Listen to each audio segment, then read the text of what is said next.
Dr. Kemi for Kemi Talks Media. We're still on Thursday, the 30th of January, 2025. We are getting new information from Washington that's highly disturbing, and it is causing a lot of racial sentiments everywhere on the internet. And I don't like this kind of sentiments. Let me explain to you, those of you in Africa, on what is going on right now with the American Eagle plane that crashed, with a helicopter midair. Now, I told you Kemi Talks Aviation is my aviation reporting portal on X. I've been doing a lot of aviation reporting for years. If you type that hashtag, Kemi Talks Aviation on Twitter, you will see all my posts. I love aviation. It's a nice little hobby I love, and I love reporting about it. I'm obsessed about planes. That's the only thing I'm obsessed about. I wanted to be a pilot as a kid. What is going on right now is the world has seen a helicopter crashing into a passenger plane, everybody ending up in the Potomac River, icy, and they're all dead. Now, President Trump has spoken to the nation. And President Trump is blaming this crash on DEI, DEI, diversity hiring practices. If you watch the press conference and some of the journalists in the White House press corps asking the president questions, he was slamming them and telling them that he's not stupid. Other people could be stupid. This is what I love about Trump. He's like me. I personally say some things that people think I'm stupid, but later on they'll now think outside the box or focus on the bigger picture. The media is always trying to be politically correct. Let us look away from that and see what happened here. This is People Magazine, an entertainment, celebrity, gossip kind of magazine. I grew up with People since the 80s when I got to America. And People has air traffic controller asked Black Hawk helicopter if he had American Airlines jet in sight 30 seconds before the crash. Now, this is actually breaking news now because I was right. I've been reporting for the past 14 hours, and I said there was something with the communication at 3,000 feet. Well, it turns out that this plane was approaching landing, runway 33.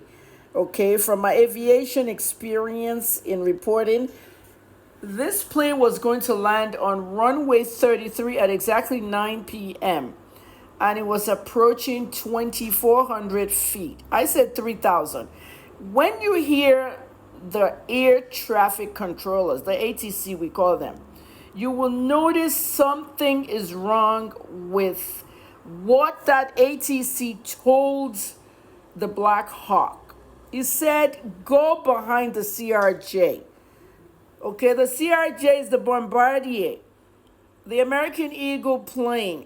These Bombardiers, they really look like private jets. Okay, like I said earlier in one of my reports, that this is the kind that Davido's father has.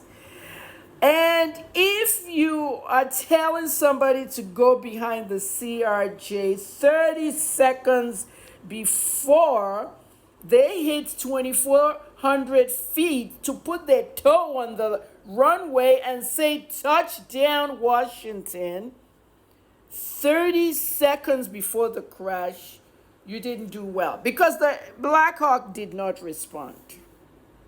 They did not respond in that helicopter. President Trump has opened a huge can of worms, people. I'm smiling here, but it's not a smile of happiness or joy.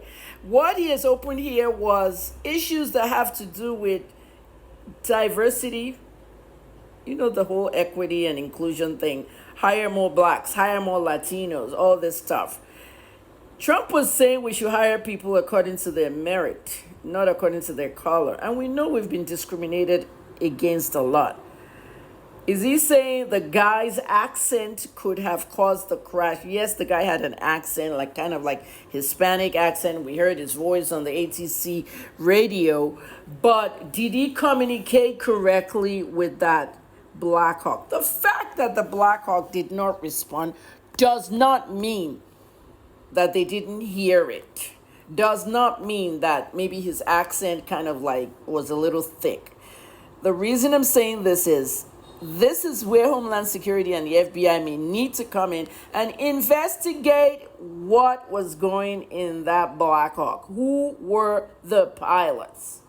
Was anything deliberate? You remember when Malaysia Airline MH370 vanished and we haven't found it till today? There was an issue with one of the pilots. I think it was the first officer. He left his house with a crazy note and a suicidal note of some sort. Until today, history will say that 10 years ago, that he wanted to commit suicide and crash the plane or something, but we've never found the wreckage. Nothing in the biggest body of water, well, one of the biggest, the Indian Ocean. Everybody has gone there. The Americans, the Chinese, everybody has taken every equipment to the Indian Ocean. We did not even find a scrape of the plane. Do you know how deep that ocean is? And we're talking about the Potomac River, which is like a river really disguised as a sea. And it's icy as hell at this time. So people, listen to what I'm saying here. Okay? That man spoke in English, the air traffic controller. The ATC spoke in English. We are in a world where planes are going to different parts of the world. What is the universal language for ATCs? It's English. If you become a new pilot and you got to fly an A380 into Singapore, you can't have an ATC there that doesn't speak English. The pilot from the A380 from America doesn't speak Singaporean language. You know, so the ATC are trained to speak in English. I hate to say it, but some people are going to criticize this. English is the universal language in this world. That's why they're paying a ton of money for English teachers in Turkey. If you want to teach people English, move to Istanbul. You get big money over there. So at the end of the day, think about it, guys. We have pilots coming to Nigeria and Ghana in December where there's dust everywhere in the air. It's called harmattan. It could be cold in the morning and some huge dust balls just blows. These pilots have poor visibility. They have to educate them about this kind of weather before they land so they won't crash. So at the end of the day, the Ghanaian ATCs are speaking in English, thank God, because they like to speak in their language. The Nigerian ATCs are also speaking in English. You guys need to go look at one radio ATC communication between a pilot, a Japanese pilot, and an American ATC. Fighto in the cockpit.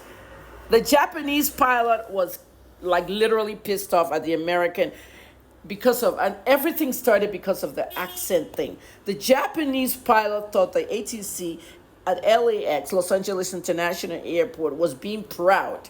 Like he was American, he can speak English. Listen to what I'm saying. The Japanese airline, the video is online, guys. Go to Flight Radar. You'll see all these things there. Where it gets worse is, President Trump is now targeting this DEI, saying maybe this president didn't have merit and they just hired them just to give them a job because they were a minority.